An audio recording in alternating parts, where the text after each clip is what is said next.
بسم الله الرحمن الرحيم.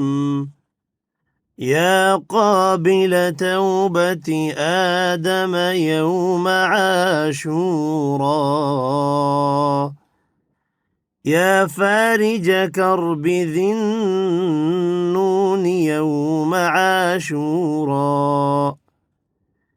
يا جامع شمل يعقوب يوم عاشورا، يا سامع دعوة موسى وهارون يوم عاشورا، يا مغيث إبراهيم من النار يوم عاشورا، يا رافع إدريس إلى السماء يوم عاشورا، يا مجيب دعوة صالح في الناقة يوم عاشورا، يا ناصر سيدنا محمد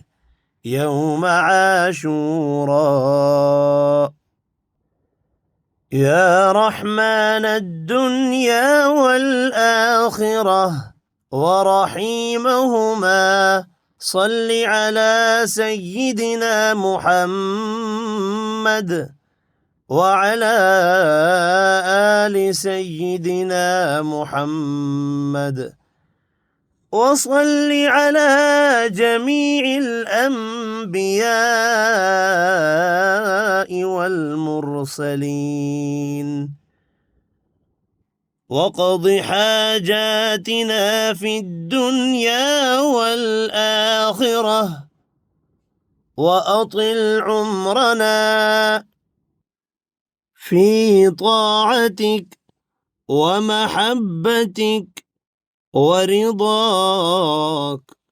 وأحينا حياة طيبة، وتوفنا على الإيمان والإسلام